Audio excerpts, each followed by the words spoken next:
My fellow Americans, the people who brought me to this deliverance, I see my body. Tom Senator Tom Capita down there, I think Senator Cruz is here, I think the governor is around, and is that Rusan? And is the former governor Rusan Miner. Most importantly, my sister-in-law, my sister Valerie, anyway. Folks, the people of this nation have spoken. They delivered us a clear victory, a convincing victory, a victory for we the people. We've won with the most votes ever cast in a presidential ticket in the history of the nation, 74 million.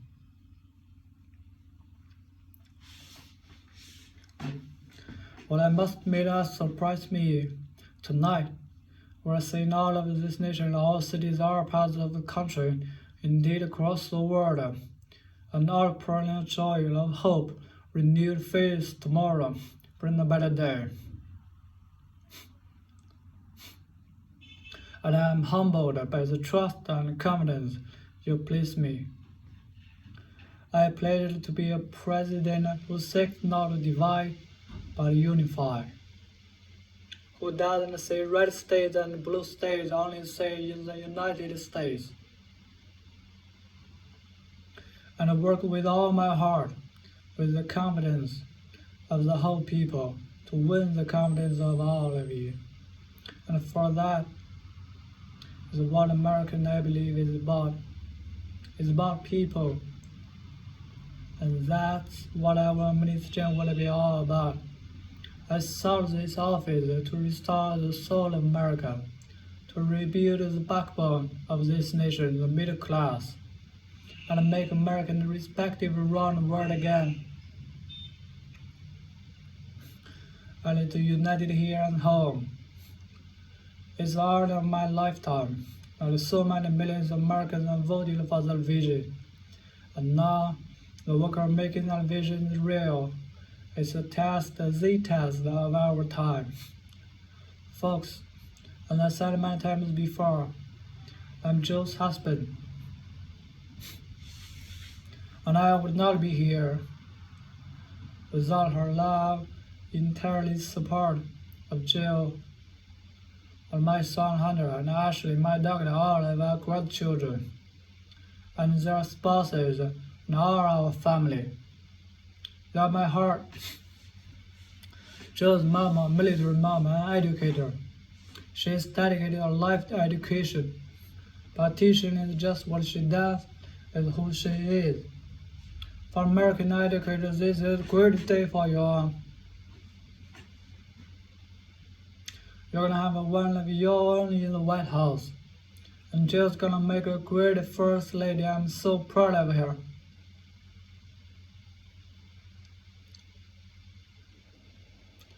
Well, I have the honor of serving with the fantastic Vice President you just heard from Kamala Harris. Makes history as the first woman, first black woman, the first woman from the South Asian descent, the first doctor immigrant ever elected in this country. Don't tell me it's not possible in the United States. It's long overdue. And I will remind tonight those who fought so hard for so many years to make this happen. And once again, Americans basically argue with the born universe about toward justice. Come, Doug, like it or not, your family, you become honorary, but there is no way out. To all those of you who volunteered and worked in the polls in the middle of the pandemic, local elected officials, you deserve a special thanks for the entire nation. And my campaign team, all the volunteers, and all who gave so much of themselves to make this moment possible. I owe you.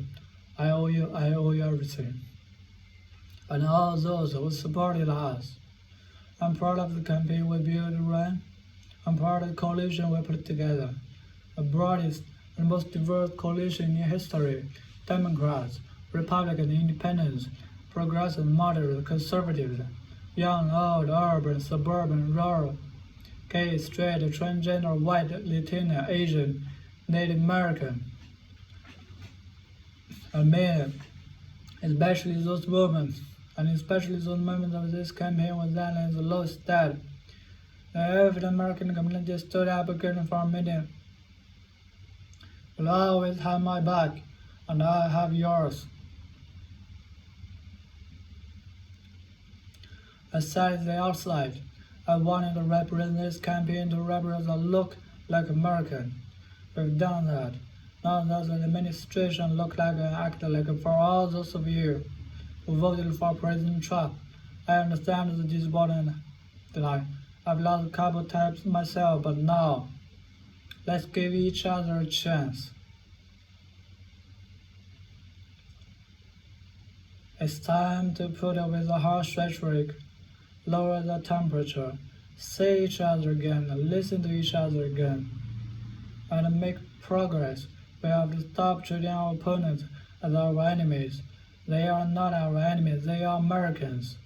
They are Americans.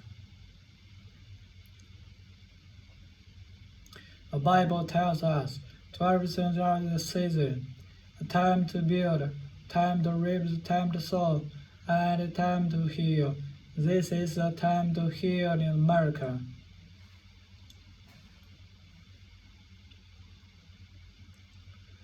Now this campaign is over. What is the will of the people?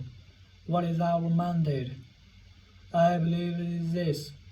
America called upon us to march the forces of decency, the force of fairness, the force of science, and the force of hope, and a great balance of our time.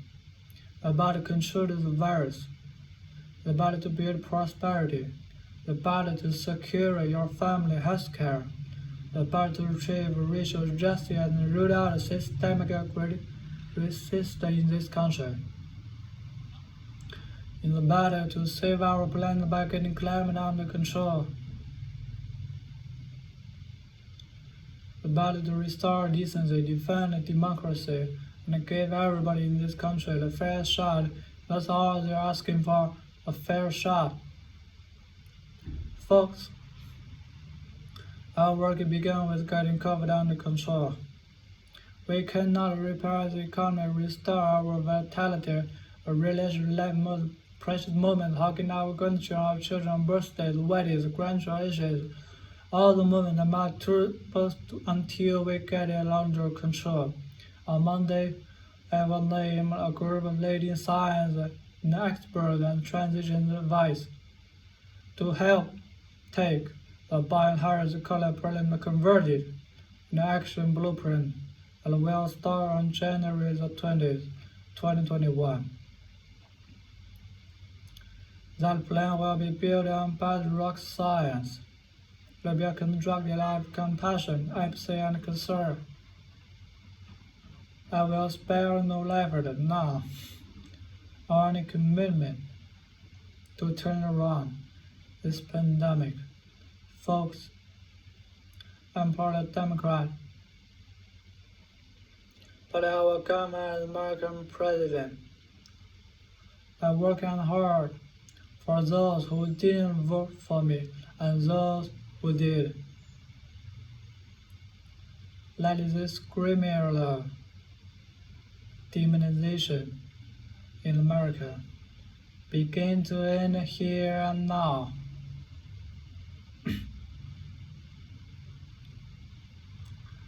Refusal of Democrats and Republicans to cooperate with venture is not some mysterious force beyond our control.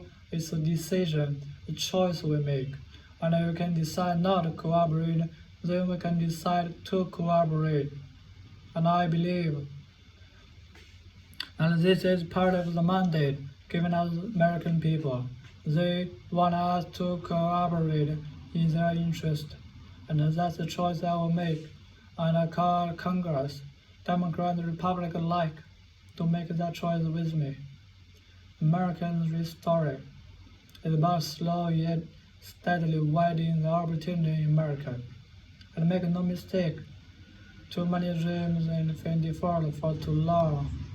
We must make the promises of the country real for everybody, no matter their race, their faith, their identity, or their disability. Folks, America has always been shaped by inflection points, by moments in time. We made hard decisions about who we are and what we want to be. Lincoln, in 1960, coming to save the Union. After 1932 promised a beleaguered country a New Deal. JFK, in 1916, pledged a new frontier. And 12 years ago, when Barack Obama made history to that, yes we can.